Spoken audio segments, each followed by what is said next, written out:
1 கொரிந்தியர் 1:25 இந்தப்படி தேவனுடைய பைத்தியம் எனப்படுவது மனுஷருடைய ஞானத்திலும் அதிக ஞானமாய் இருக்கிறது. தேவனுடைய பைத்தியம் எனப்படுவது மனுஷருடைய ஞானத்திலோ அதிக ஞானமாய் இருக்கிறது.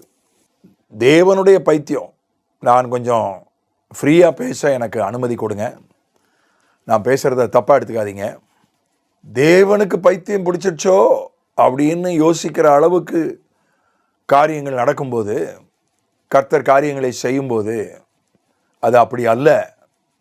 அது மனித ஞானத்தை விட அதிகமான ஒரு விஷயந்தான் என்று இந்த வசனம் சொல்லுது. மனித ஞானத்தால் புரிஞ்சிக்க முடியாத பெரிய காரியங்களை ஆண்டவர் செய்கிறார். அப்போ மனித ஞானத்தால் புரிந்து கொள்ள முடியலன்னா மனித ஞானம் என்ன நினைக்குது? மனித ஞானம் தனக்கு எட்டாதவைகளெல்லாம் பைத்தியம் நினைக்கும்.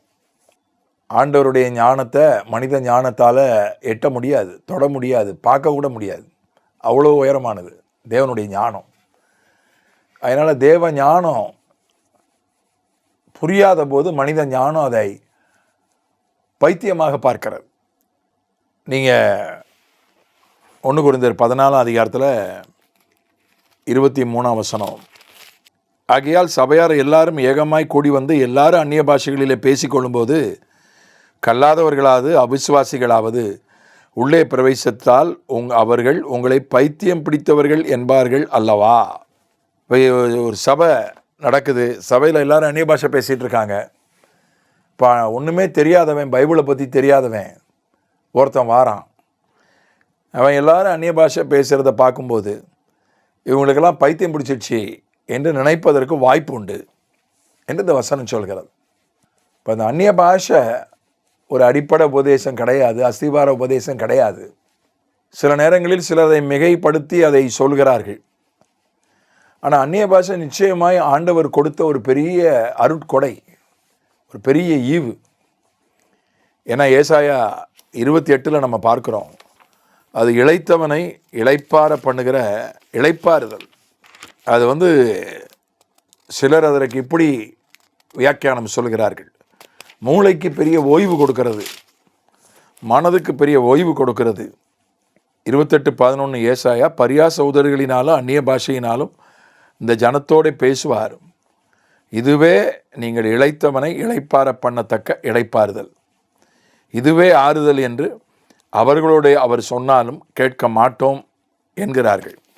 அதனால் அந்நிய பாஷை பெரிய பெரிய தெய்வ மனிதர்கள் கூட, நம்ம ஊரில் பக்சிங்னு ஒரு பெரிய தெய்வ மனிதர் இருந்தார். 10,000 சபைகள் அவர் மூலமாக நேரடியாகவும் மறைமுகமாகவும் ஏற்பட்டிருக்கின்றன. ஒரு காலத்தில் ஒரு பெரிய எழுப்புதல் பிரசங்கி அவர், 50களில் மிகப்பெரிய எழுப்புதல் பிரசங்கி. இப்போ அவரோடு இருந்தவர் தான் ஜாக் ஃபூனன், சகரியா ஃபூனன் என்று சொல்லக்கூடிய ஜாக் ஃபூனன், அவரோடு இருந்தவர் தான். ஆனால் சகரியா ஃபூனன் அந்நிய பாஷை பேசுவார், அந்நிய பாஷையை விசுவாசிப்பார். பக்சிங் அதை ஏற்றுக்கொள்ளவில்லை. அந்த விஷயத்தில் 2 பேருக்கும் கருத்து வர ஏற்பட்டது.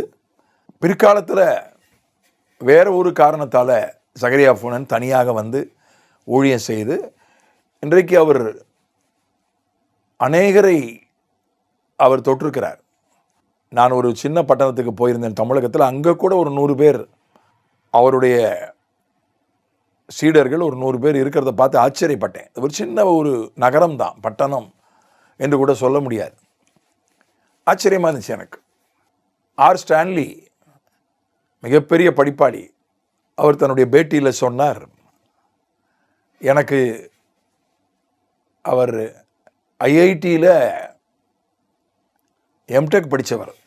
அவர் சொன்னார், எனக்கு பரீட்சையில் கேள்வி புரியலை, பதில் ஞாபகத்துக்கு வரல, அல்லது பாடம் படிக்கும்போது பாடம் புரியலைன்னா கொஞ்ச நேரம் நான் அந்நிய பாஷை பேசுவேன். கொஞ்ச நேரம் அந்நிய பாஷை பேசிட்டு அதுக்கப்புறம் அந்த பாடத்தை படிப்பேன், எனக்கு புரியும்னு அவர் தன்னுடைய பேட்டியில் சொல்லியிருக்கிறார். மிகப்பெரிய வேதாகம போதகரும் கூட அவர். அதனால் அந்நிய பாஷை தேவ ஞானத்தை புரிந்தவர்களுக்கு அந்நிய பாஷை சரியானது என்று தெரிகிறது. இப்போவும் ஒரு நல்ல ஊழியக்காரர் தான். அவர் நல்ல மனுஷன், ரொம்ப பண விஷயத்தில் நேர்மையானவர், ரொம்ப எளிமையான ஒரு டாக்டர். அவர் ஒரு டாக்டர், மலையாளத்திலையும் பிரசங்கம் பண்ணுவார், தமிழ்லேயும் பிரசங்கம் பண்ணுவார், 2 மொழியிலையும் பத்திரிக்கை நடத்துகிறாரு, உலகம் முழுசும் போய் பிரசங்கம் பண்ணுறாரு. இப்போ வயசாகி போச்சு, இப்போ அவர் பிரயாணம் பண்ணுறதில்ல, அவருக்குன்னு ஒரு கூட்டம் இருக்குது. கண்டித்து பேசுவார், கண்டித்து எழுதுவார். ஆனால் அவர் அந்நிய பாஷையை ஒத்துக்க மாட்டார். அந்த மாதிரி, ஏன்னா அந்நிய பாஷை சிலருக்கு அல்லது பலருக்கு பைத்தியமாக தெரிகிறது. என்னையா என்னத்தையாவது ஒன்று சொல்கிறாங்க. நான் ஒரு சின்ன பரிசோதனை செய்து பார்த்தேன். அது ஒருவேளை சிலர் அதை ஏற்றுக்கொள்ள மாட்டீர்கள். அந்த ஏஐயில், ஆர்டிஃபிஷியல் இன்டெலிஜென்ஸில் என்னுடைய அந்நிய பாஷையை ரெக்கார்ட் பண்ணி அதை அனுப்பினேன். அப்போ அது இது என்ன மொழி அப்படின்னு கேட்டானா ஏஐ கிட்ட. அது சொல்லிச்சு, இது ஒரு அந்நிய பாஷை, இது உலகத்தில் இருக்கிற எந்த மனித மொழியும் அல்ல, இது அந்நிய பாஷை அப்படின்னு அது பதில் சொல்லிச்சு. அதுக்கு தெரியுது, ஏஐக்கு தெரியுது இது எந்த மனித மொழியும் அல்ல, அந்நிய பாஷைன்னு அது தெளிவாக சொல்லுது. ஆனால் ஒரு சிலர், ஒரு சாரார் இதை பைத்தியம். சமூக ஊடகத்தில் மிக அதிகமான வியூஸ் பெற்றவர் ஒரு பிரசங்கியார். அவர் பிரசங்கியார்களிலேயே அதிக வியூஸ் பெற்றவர் அவர் தான். உலக பத்திரிகையாளர்லாம் அவரை பேட்டி கண்டாங்க. அவர் அந்த அந்நிய பாஷையை குறை சொல்லி பேசியிருக்கிறார். நீ அந்நிய பாஷை பேசினா உலகத்தானுக்கு புரியாது, அவன் உன்னை பைத்தியம், அதை பேசாத என்று பேசியிருக்கிறார். அதை கொஞ்சம் நகைச்சுவையாக பேசியிருக்கிறாரு, சிரிக்க பேசியிருக்கிறார். அந்த ஒரு வீடியோ தான் உலக காமெடி வீடியோக்களை விட அதிகமாக வியூஸ் போச்சு. அதனால் இன்றைக்கும் இருக்காங்க அந்நிய பாஷையை அது ஏதோ முட்டாள்தனம், பைத்தியக்காரத்தனம் என்று எண்ணுகிற கிறிஸ்தவர்களும் இருக்காங்க, ரட்சிக்கப்பட்டவங்களும் இருக்காங்க, ஊழியக்காரங்க இருக்காங்க, மற்றவங்களும் இருக்காங்க.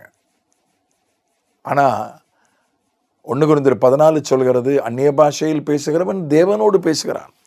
14:2 அந்நிய பாஷையில் பேசுகிறவன் ஆவியினாலே ரகசியங்களை பேசுகிறான், அவன் மனுஷரிடத்தில் பேசாமல் தேவனிடத்தில் பேசுகிறான். அந்நிய பாஷை வரம் என்பது மனிதனோடு பேசுகிற ஒரு பாஷை. அது வரம் சிலருக்கு தான் இருக்கும்.